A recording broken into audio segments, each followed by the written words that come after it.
পলি kitchen. আমার আজকের recipe হচ্ছে, কালকে ঈদ উপলক্ষে আমি চিকেনের একটা রেসিপি করব, চিকেন কোরমা।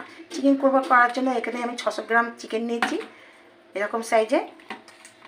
এবার এর মধ্যে চিকেনটাকে নুন দিয়ে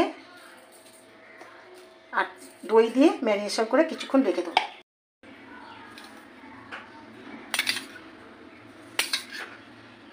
চিকেন করবার জন্য পেরেস্তা কিছু ভেজে রেখেছি, এই পেরেস্তা দেবো আর একটু অল্প রেখে দিলাম, সেটাও আমার কাজে লাগবে। আমি কাঁচা লঙ্কার ছাল দেবো, কেউ যদি এটা সাদা সাদা সাদাতে হয়, কেউ যদি লাল করতে চান লাল লঙ্কা করে দিতে পারে। কাজু দেবো কিছু, একটু গোলমরিচ দেবো, দুটো ছোটো এলাচ গোটা সমেত দেবো, 3খানা দিলাম ছোটো এলাচ, আর একটু গোটা গোলমরিচ। এই দিয়ে ঝাল অনেকটা হয়ে যাবে।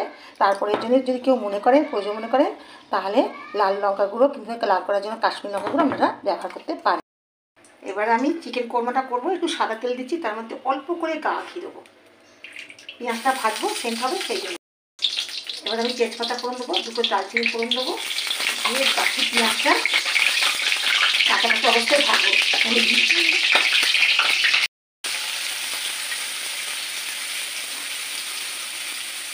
এই পেঁয়াজটা আবার ছিল বেশি দিয়ে দিলাম,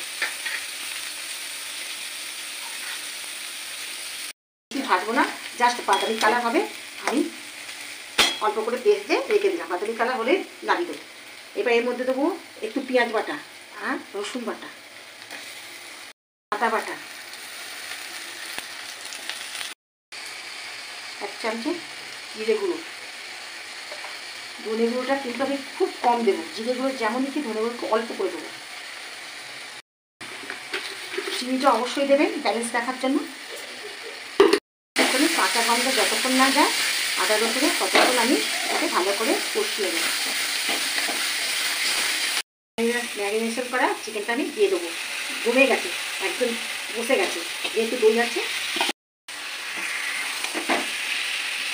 দেখুন পুরো ব্যাপারটা সাদা আসছে।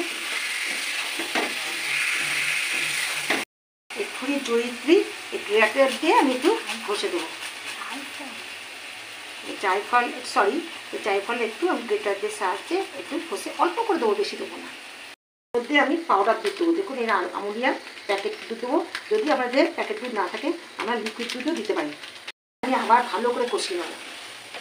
আমার এখনও একটা মশলা বাকি আছে, এটা দেবো, পেরেস্তা, ছোটো এলাচ, কাজু, গোলমরিচ আর কাঁচা লঙ্কা বাটা। এবার এটা সবটাই দিয়ে দেবো।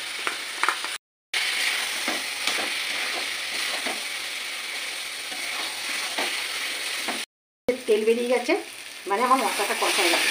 এবার আমি জল দেবো, বাটার জলটা দিয়ে দেবো, দিয়ে যেরকম গ্রেভি খাবে সেই অনুযায়ী জলটা আমরা দেবো। এবার খুলবো, দেখবো সিদ্ধ হয়েছে কিনা।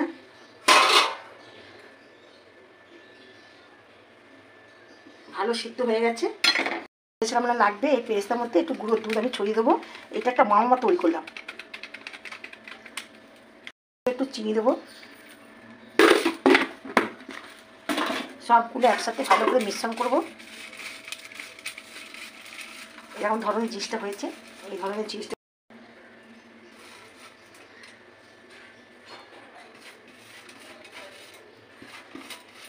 দেবো।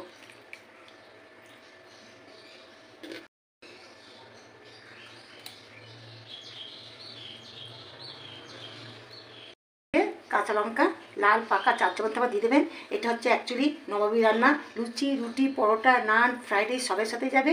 যদি আপনাদের ভালো লেগে থাকে অবশ্যই শেয়ার, কমেন্ট আর সাবস্ক্রাইব একটা অবশ্যই করে দেবেন। আর আমার পছন্দের রান্নাটা আমরা তৈরি করে খেয়ে দেবেন, আপনাদেরও পছন্দ হয়।